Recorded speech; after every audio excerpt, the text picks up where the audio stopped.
her karate black belt, took them down. You won't believe what happened on Ms. Jordan's first day. It started just like any ordinary Monday morning at Westfield High. The school hallways buzzed with energy, students swarmed their lockers, and chatter echoed off the tiled walls. But the usual excitement was replaced with a special kind of curiosity that day. Word had spread quickly. There was a new teacher in the building. Some had seen her walking through the parking lot. Others caught a glimpse of her at the front office, but no one really knew who she was or what she was about. Then, just after the first bell rang, Ms. Jordan stepped into the main hallway. Heads turned instantly. She was poised and confident, dressed in a crisp white blouse and a navy blue skirt, her heels clicking with each deliberate step. She held two folders tightly against her chest, red and green, like the colors of a stoplight, ready to guide her new classroom. But more than her appearance, there was something in her demeanor, calm, focused, powerful.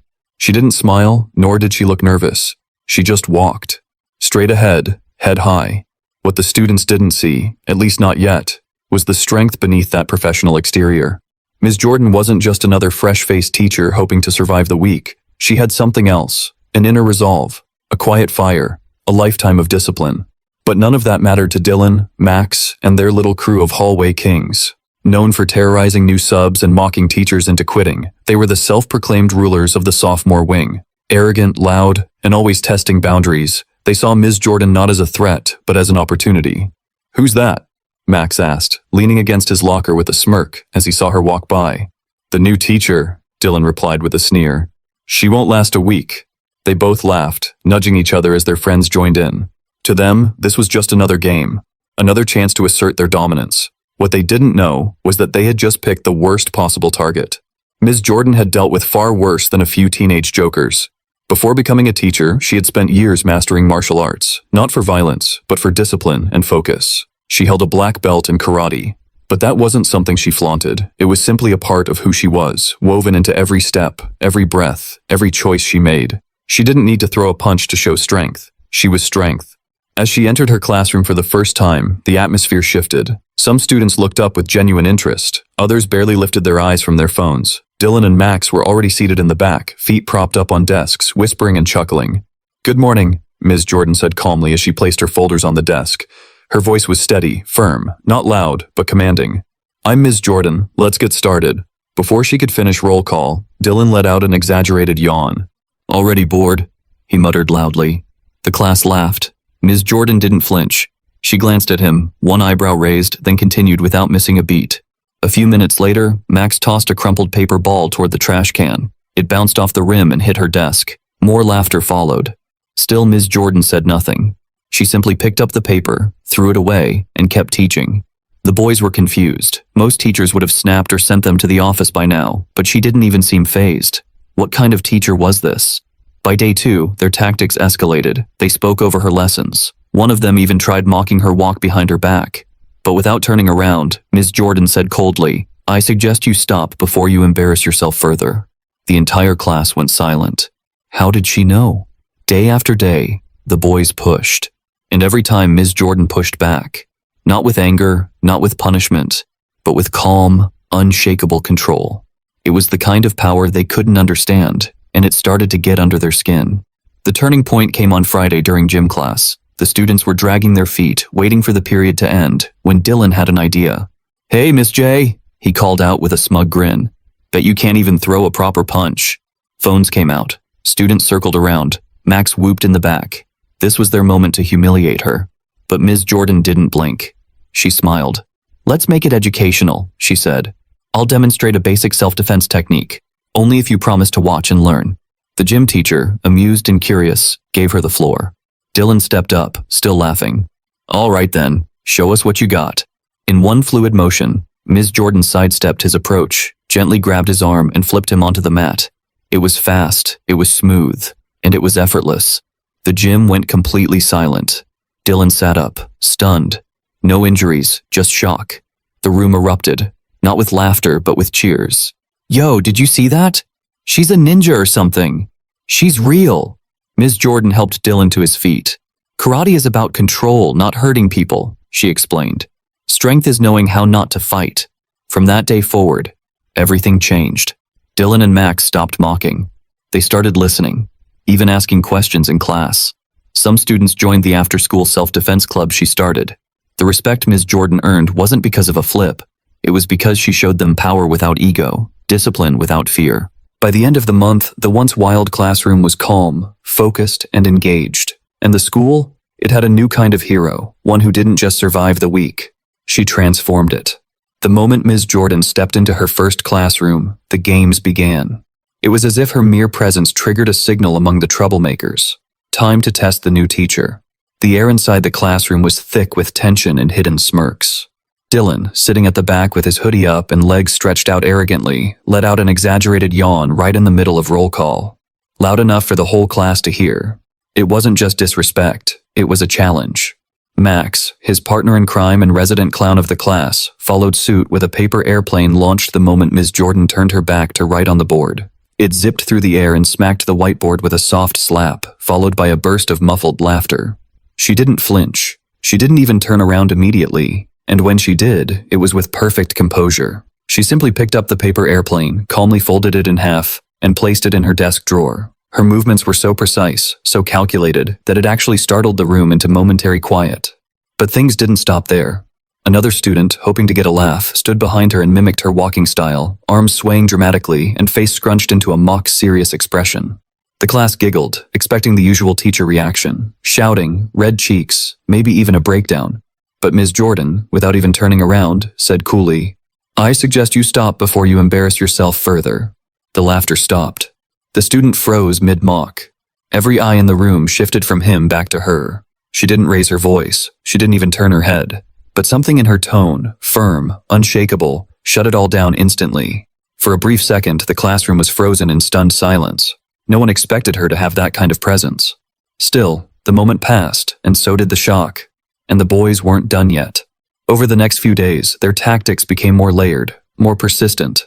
They would talk loudly over her lessons, make snide comments under their breath, and laugh at things that weren't jokes just to throw her off. They whispered behind her back, mocked her voice, and pretended to fall asleep mid-sentence. Max even started a rumor that she cried in the teacher's lounge after her first day, and before long it spread across multiple classrooms. Some students started calling her Miss Breakdown when she passed by in the halls. But through it all, Ms. Jordan never cracked, not once. Her calm expression remained unchanged. Her voice never rose, her pace, steady. Every time she was tested, she met it with quiet confidence. It drove them crazy. They didn't understand how she wasn't reacting. Most teachers would have lost it by now. Sent kids to the office, pleaded for help, quit. But what they didn't know was that Ms. Jordan was no stranger to adversity. She had faced real pressure before, life pressure. Raised in a tough neighborhood, she had learned early on how to carry herself with strength. She had trained her body and mind to remain in control under stress, and not just emotionally, physically too. What she didn't show them, what none of the students knew, was that she had spent the past 10 years studying martial arts, not as a hobby, but as a lifestyle. Ms. Jordan had earned her black belt in karate through years of sweat, practice, and discipline. She had broken boards with her bare hands and had stared down opponents twice her size. But the most important thing she learned wasn't how to fight, it was how not to. The essence of martial arts is restraint, control, precision, patience. She had mastered all of it. That's why she never needed to yell, never needed to punish harshly. Her power didn't come from her fists, it came from her presence. But the boys had no idea. All they saw was a quiet woman who didn't seem to fight back the way they expected. So they kept pushing, harder and harder. Dylan tried snapping pencils in half during tests to disrupt the silence. Max started humming loudly during group discussions, hoping to throw her off rhythm. Even the students who weren't part of the bullying started to get uncomfortable. It was like watching someone try to break a wall with a rubber hammer. No matter how many times they tried to rattle her, she stayed grounded, calm. Her hands never shook. Her words never stumbled. She was a fortress in heels. Little did they know they were about to push too far. And that's when everything changed. Not with a punch. Not with yelling, but with a single, controlled moment of undeniable power. They were about to learn, in the most unforgettable way, that Ms. Jordan wasn't just another teacher. She was a master of discipline, a quiet warrior, and she didn't need to prove herself with violence, because real strength doesn't need to announce itself. What came next would flip their world upside down, and it would begin with the last thing they ever expected, a challenge in gym class. One Friday afternoon, everything changed. The students at Westfield High had been waiting all week for gym class, not because they loved fitness, but because rumors were flying fast about a showdown between the boys and the new teacher. The usual games and activities were forgotten. Today was about testing boundaries. The moment Ms. Jordan entered the gymnasium, the air changed. She wore her usual professional clothes, but traded her heels for sneakers. Still, she didn't look like someone about to perform martial arts. She looked like a regular teacher ready to supervise dodgeball. That is, until Dylan, never one to pass up an opportunity to perform, decided to stir the pot with one loud comment that echoed off the gym walls.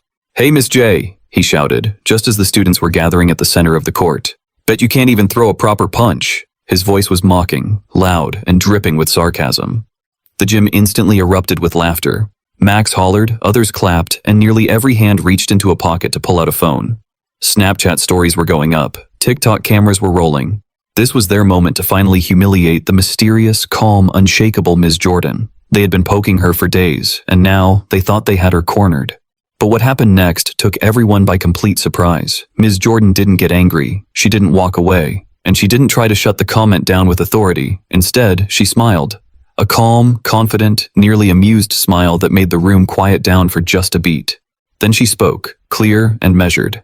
"Let's make it educational," she said, walking slowly to the center of the gym. "I'll demonstrate some basic self-defense techniques, but only if the class agrees to watch and learn." There was a brief silence. Even the gym teacher, Coach Ramirez, a stocky man with a whistle constantly around his neck, paused and raised his eyebrows. He looked at her, then at the rowdy group of students. He had seen his fair share of chaos in this gym, but never anything like this. Curiosity getting the better of him, he nodded. "All right, as long as no one gets hurt," he said. The room buzzed again, but this time with anticipation.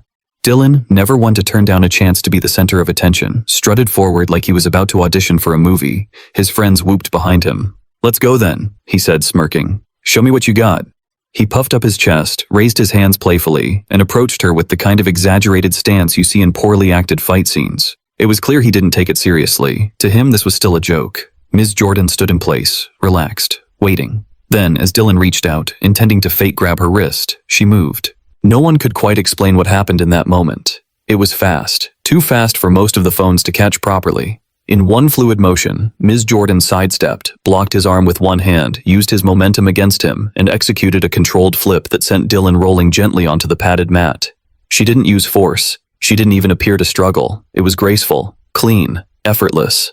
Dylan landed on the mat with a soft thud and lay there for a second, staring at the ceiling in disbelief. His mouth was slightly open. His pride was flat on the floor next to him.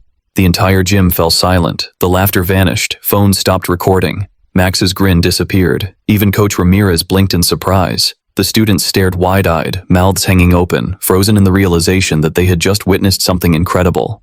Then, from the back of the group, someone whispered, "Whoa, she's legit." That broke the silence. The class erupted, not in mockery, but in awe. Applause broke out. A few kids even started cheering. "That was insane," someone shouted. "She didn't even try," another exclaimed. Dylan slowly stood up, brushing imaginary dust off his pants, trying to play it cool, but his flushed face betrayed him.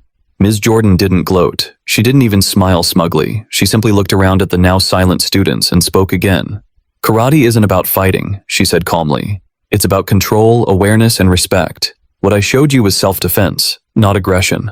Her voice, even in that loud gym, held authority. The students listened, really listened. It was the first time many of them had heard someone talk about strength without showing off. Her message landed because her actions backed it up. Pure confidence, not cockiness.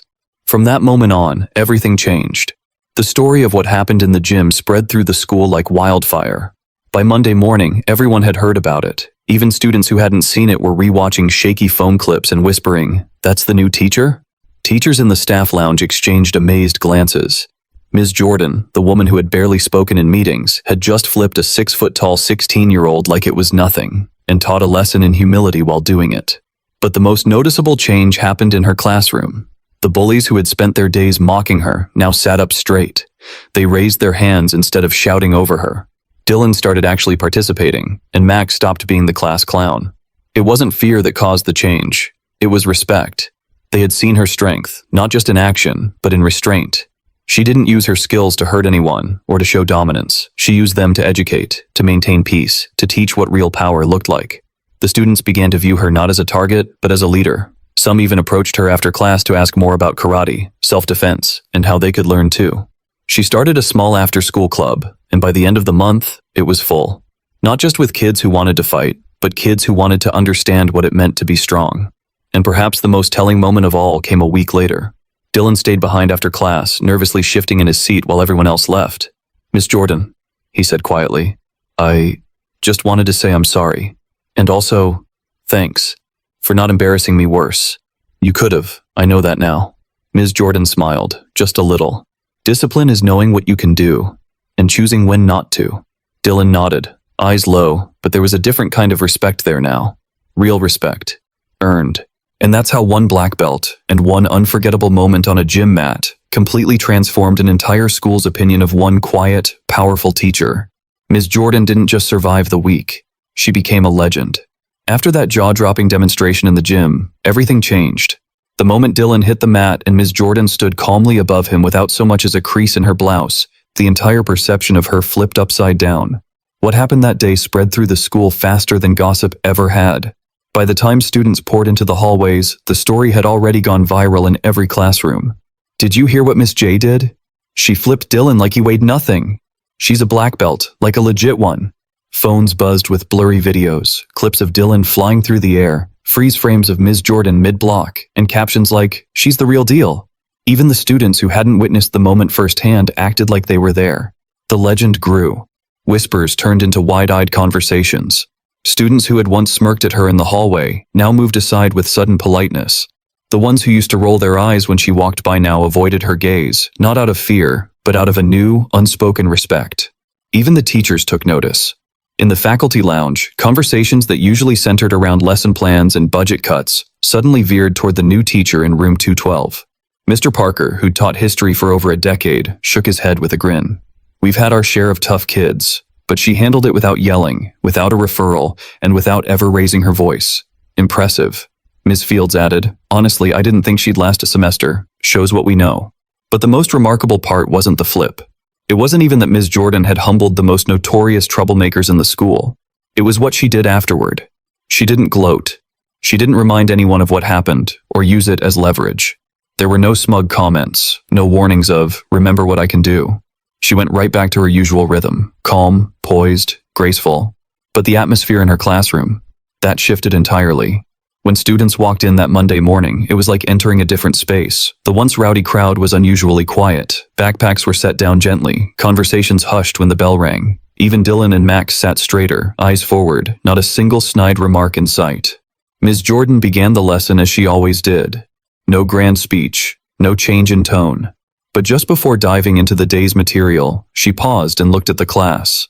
"Before we begin," she said, "I want to say something." A silence settled over the room like fog. Everyone listened. "What you saw in gym class, that wasn't about fighting. That wasn't about proving a point or showing off. Karate is about discipline, self-control. It's about knowing when not to act. The strength I showed wasn't in flipping Dylan. It was in not going any further." Her words were clear and powerful, and they landed in a way lectures never had before. She didn't preach. She didn't threaten. She taught. And this time, this rare golden moment, the students really listened. Not just with their ears, but with their posture, their attention, their entire demeanor. From that day on, something rare happened. Her class started to transform. Slowly at first, like a tide gently pulling back from the shore. Dylan began answering questions in class, not just with sarcasm or jokes, but with actual effort. He raised his hand. He participated. Max, who had made a sport of mocking every assignment, started taking notes, real notes. Even the other students, who weren't bullies but had followed the classroom chaos, began to mirror the shift. Desks were neater. Eyes were on the board. Laughter was reserved for appropriate moments, not interruptions. It wasn't fear that changed them. It was admiration. Ms. Jordan had shown them what it meant to be strong without ever needing to be cruel. She didn't just teach the subject. She taught presence, integrity, resilience.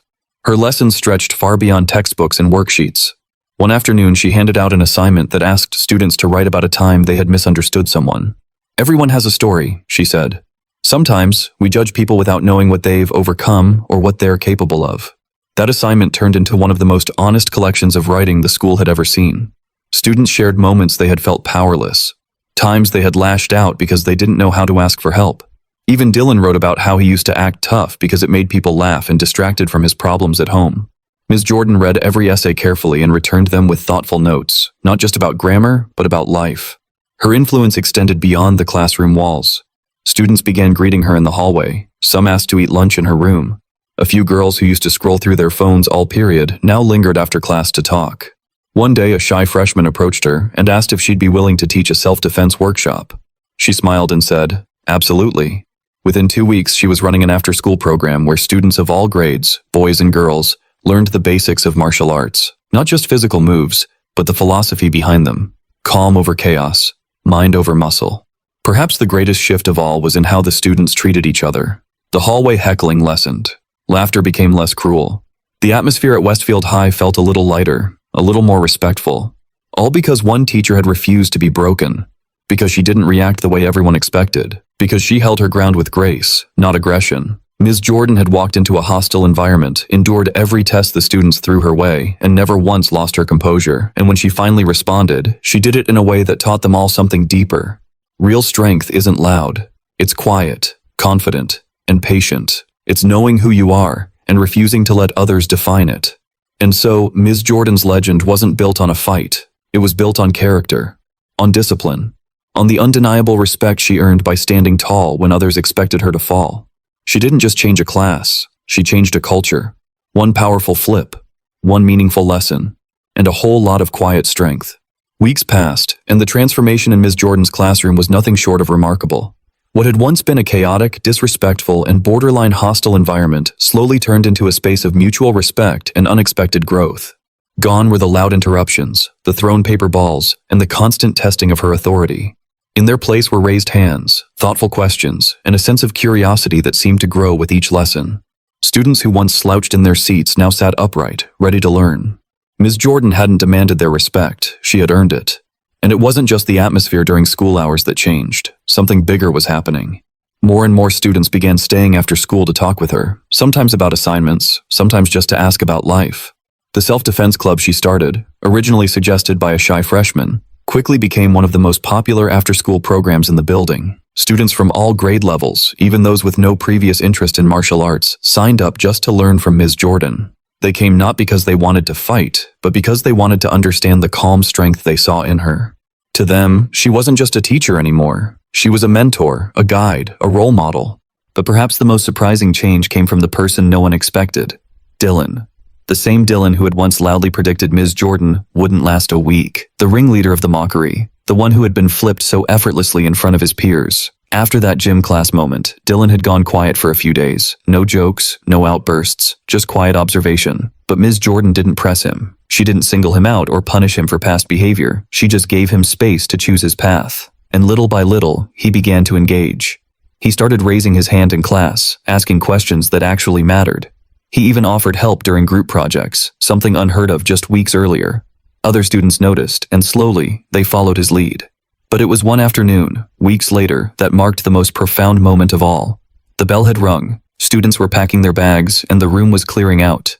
Ms. Jordan was gathering papers when Dylan lingered at his desk. She looked up, sensing something was on his mind. He walked slowly up to her desk, eyes down for a moment, then met her gaze and said quietly, "Ms. Jordan, thanks for not giving up on us." Just 6 words, but in them was an ocean of humility, gratitude, and growth. Ms. Jordan smiled, that familiar calm in her eyes. "That's what good teachers do," she replied. It wasn't boastful. It wasn't even proud. It was simply true. She hadn't given up on them, even when they had made it nearly impossible to keep going. She had endured the mocking, the disrespect, the daily battles for authority. And instead of retaliating with anger or punishment, she had chosen discipline, restraint, and grace. In doing so, she hadn't just won over the classroom, she had changed it, transformed it. What was once the most notorious class in the school was now one of the best behaved, most engaged groups of students in the building. Other teachers began to notice. Administrators peeked in with surprise at the participation levels and the quiet attention during lessons. The change was real, and it all traced back to one woman's decision to lead with strength. Not the kind that shouts or demands, but the kind that teaches by example. Ms. Jordan never raised her voice. She never embarrassed a student, even when they tried to humiliate her. She taught them not just English or history or science, but how to respect, how to listen, how to find pride in their own improvement. Her classroom became a safe space, not just from bullying, but from judgment. A place where students who had once been too cool to try now felt safe enough to care. The self-defense club grew into something even more meaningful than anyone had imagined. It wasn't just about learning how to block a punch or execute a takedown. It became a space for building confidence. Students shared stories, encouraged each other, and discovered that strength comes from within. Ms. Jordan taught them how to defend their bodies, but more importantly, how to defend their dignity, their values, their potential. Parents began to hear about the change too. Some even reached out, asking about Ms. Jordan's program, thanking her for helping their kids focus and find motivation. One parent said, "I don't know what you did, but my son hasn't talked back in weeks, and he's excited about school again."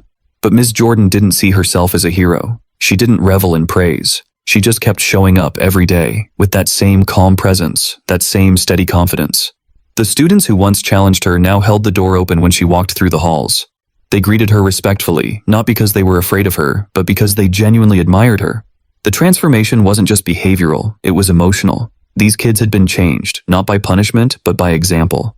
And maybe that's what made Ms. Jordan so formidable. The bullies had assumed toughness meant volume, attitude, and intimidation.